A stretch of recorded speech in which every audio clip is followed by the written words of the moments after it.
अवश्य व्रत करना चाहिए और खूब उत्सव मनाना चाहिए। अब सुन लो, पद्म पुराण में भगवान व्यास राधाष्टमी व्रत की महिमा कह रहे हैं, उसको बड़े ध्यान से सुन लो।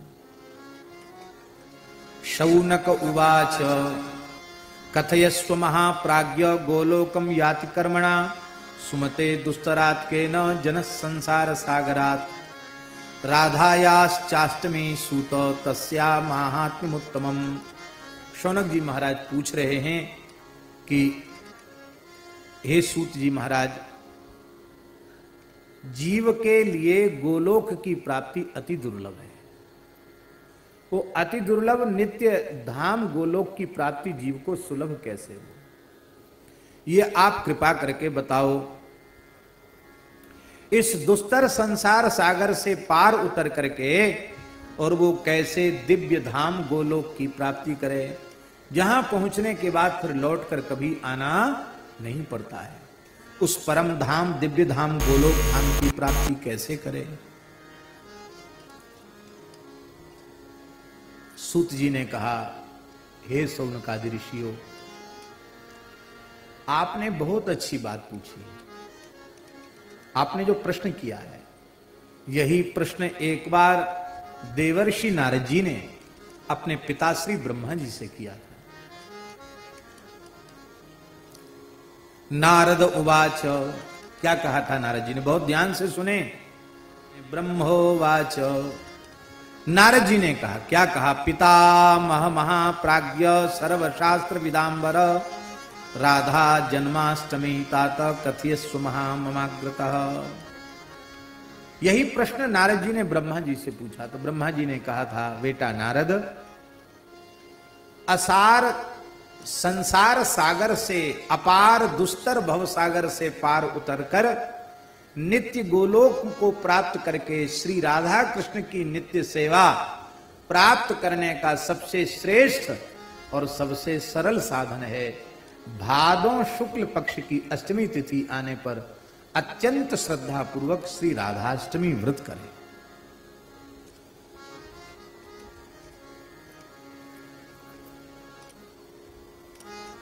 ब्रह्मोवाच,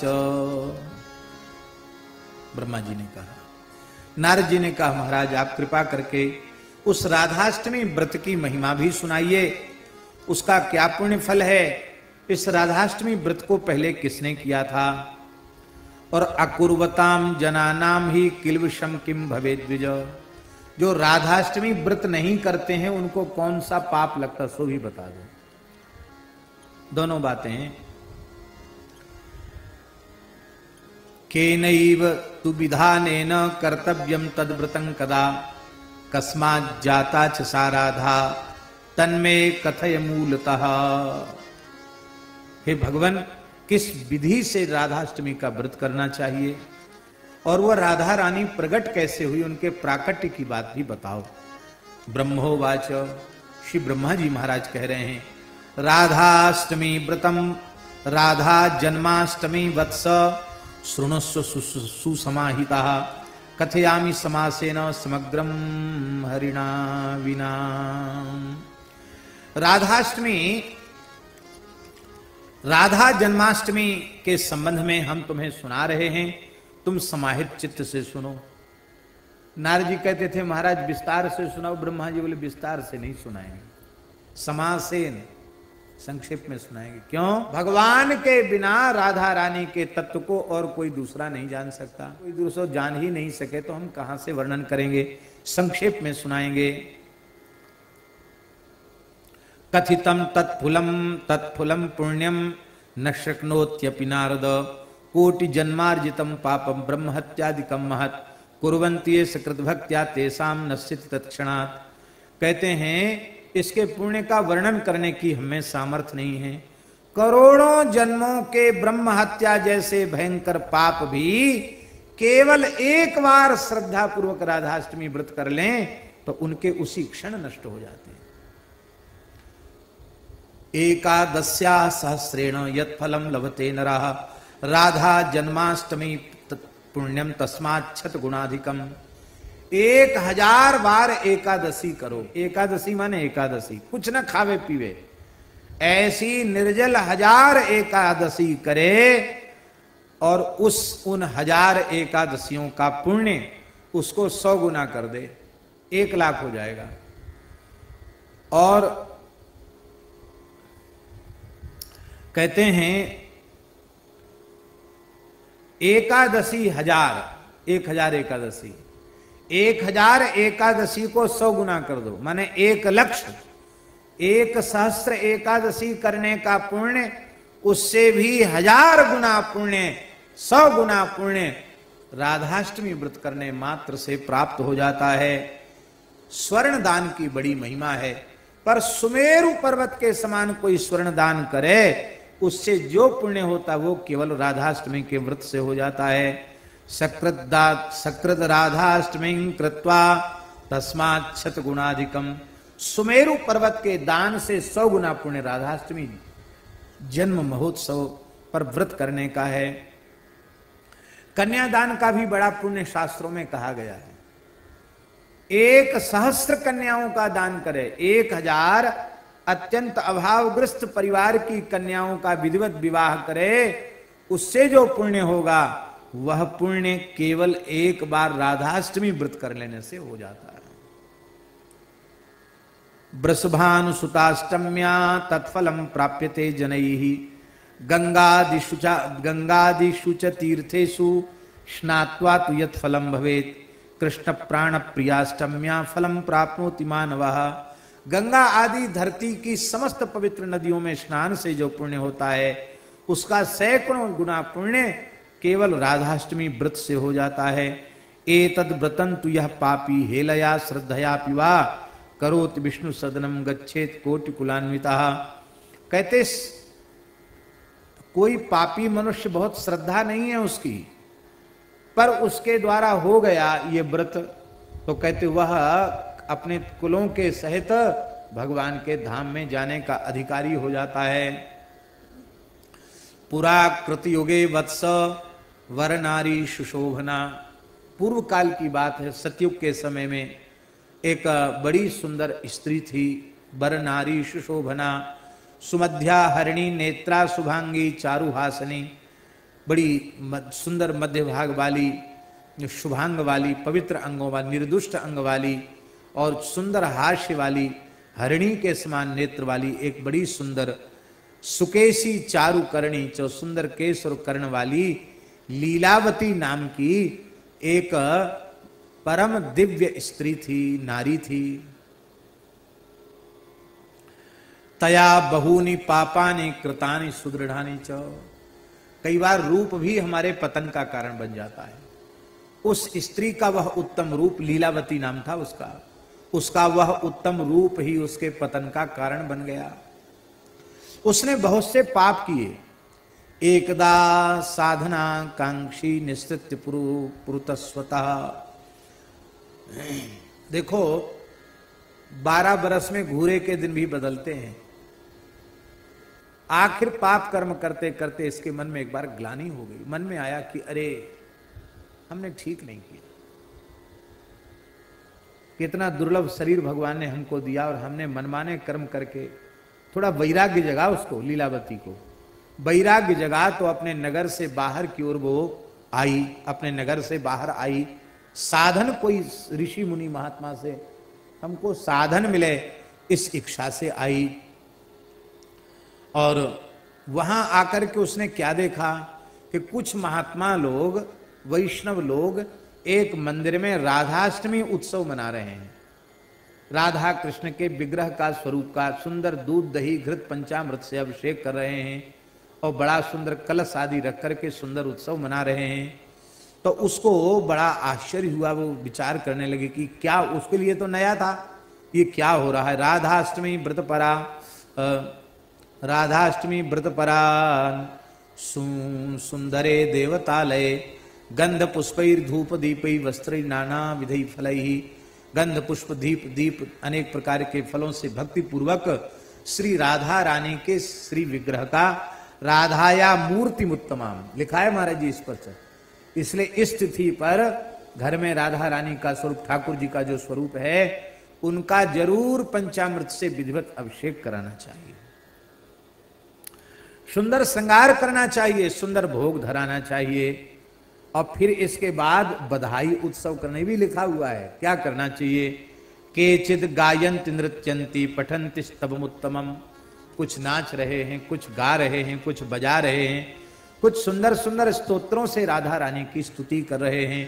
ताल वेणु मृदंगाश्च वादयन्ति चिके मुदा, कोई ताल तबला बजा रहे हैं, कोई बांसुरी बजा रहे हैं, कोई मृदंग बजा रहे हैं। प्रसन्न होकर के ऐसे लोगों को देख करके वह पहुंची और अत्यंत विनयान्वित तो होकर के उसने प्रणाम किया और उसने पूछा कि आप क्या कर रहे हो, आप कृपा करके बताओ। उसकी बात सुन करके उन वैष्णवों ने कहा, तुम वैष्णवा व्रत तत्परा, व्रत तत्पर वैष्णवों ने कहा। उन वैष्णवों का एक नया नाम दिया है यार, राधा व्रति न ऊचुहु। राधा व्रति वैष्णव वे बोले कि हे देवी, भाद्रे मासिष्टाष्टम्याम जाता श्री राधिका यतः अष्टमी साध्य संप्राप्ताम कुर्वाम प्रयत्नतः। भादों के शुक्ल पक्ष में अष्टमी तिथि को श्री राधा रानी का जन्म हुआ है, इसलिए अत्यंत प्रयत्न पूर्वक हम लोग श्री राधाष्टमी व्रत कर रहे हैं, राधा जी का उत्सव मना रहे हैं। और देखो देवी, गोघात जनितम पापम स्तेयजम ब्रह्मघातजम परस्त्री हरणाच चैव तथा च गुरुतल्पगम विश्वासघाततम चैव स्त्री हत्या जनितम तथा एतान्नाश्यन्त्यासु कृतायाश्चाष्टमी नृणाम। देखो देवी, किसी से जाने अनजाने गोवध का पाप हो गया हो, चोरी हो गई हो, ब्रह्म हत्या हो गई हो, परस्त्री हरण का पाप लग गया हो, गुरुस्त्री गमन का पाप, गुरु तल्प गमन का पाप लगा हो, विश्वासघात का पाप लगा हो, स्त्री हत्या का पाप लगा। महाराज जी, स्त्री हत्या के लिए लिखा है स्कंद पुराण में, पांडे जी, 100 ब्रह्म हत्या के बराबर एक स्त्री की हत्या का पाप है। तो स्त्री हत्या का पाप भी नष्ट हो जाता है। ऐसे जो भयंकर भयंकर पाप हैं, ये भयंकर पाप भी उसके नष्ट हो जाते हैं। जो श्रद्धा पूर्वक श्री राधाष्टमी व्रत को करता है, अब तो उसको सुन करके उस स्त्री को अपने पाप याद आने लगे, वो रोने लगी। उसने कहा, महात्माओं, मैंने तो बहुत पाप किए, मेरा रूप ही मेरे विनाश का कारण बन गया। अब मेरे ऊपर भी कृपा करो कि मेरे ये सारे पाप नष्ट हो जाए, मेरा कल्याण हो जाए। तब उन वैष्णवों ने कहा, राधा व्रतियों ने कहा कि देवी दुख मत करो, श्री कृष्ण पतित पावन हैं, राधा रानी पतित पावनी हैं, वे तुम्हारे ऊपर कृपा करेंगी, तुम श्रद्धा पूर्वक राधाष्टमी व्रत करो।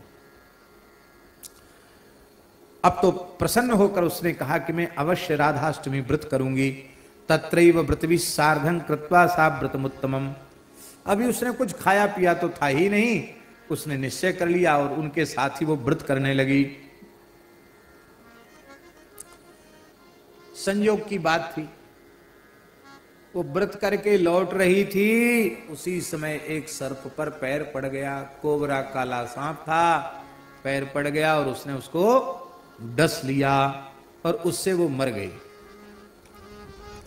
यमराज के दूत आए और उसको फंदा में डाल करके ले जाने लगे लीलावती को। पास मुदगर पाणया, उनके हाथ में काल पास, डंडा, मुदगर सब थे उनके हाथ में। और महाराज जैसे ही वे उसको यमराज के यहाँ ले जाना चाहते थे, उसी समय भगवान के पार्षद शंख चक्र गदा पद्मधारी 4 भुजा वाले भगवान के पार्षद प्रकट हो गए। दिव्य स्वर्ण में विमानों में बैठ करके महाराज जी आए थे। उन्होंने चक्र धाराओं से पास के टुकड़े टुकड़े कर दिए और उसको प्रेम से उसको विमान में, रथ में बिठा लिया। एक रथ लेके आए थे, उसको बिठा लिया और वे बड़े प्रेम से गोलोक धाम उसको ले गए। निन्युर्विष्णुम पुरुम तेच गोलोकाख्यम मनोहरम, गोलोक धाम उसको ले गए। कृष्णेन राधया तत्र स्थिता व्रत प्रसादतः राधाष्टमी व्रतम तातो यो न कुर्याच मूढ़धि। तो देखो, सूत जी महाराज कह रहे हैं, देखो ऋषियों, वो लीलावती जिसको नरक जाना था, वो एक बार जीवन में व्रत उससे बन गया और उसकी महिमा से वो नित्य गोलोक की अधिकारिणी हो गई। इसलिए राधा कृष्ण की सेवा उसे नित्य गोलोक में प्राप्त हो गई। इसलिए जो राधाष्टमी व्रत नहीं करता है वो मूढ़ मनुष्य है। नरकान निष्कृतिर नास्ति कोटि कल्प शतैरपि, तो करोड़ों कल्पों तक भी नरक से उसका उद्धार नहीं होगा। और स्त्रियश्च यान कुर्वन्ति व्रत में तच्छुभ प्रदम, जो पुरुष नहीं करते उनको ये पाप लगता है, जो स्त्रियां नहीं करती उनको भी यही पाप लगता है।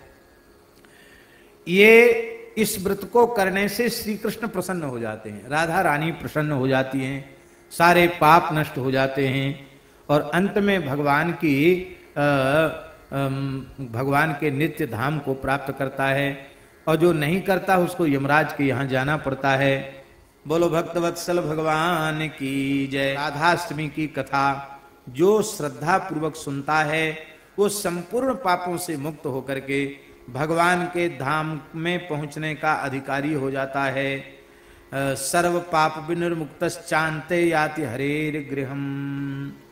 बोलो राधा रानी की जय।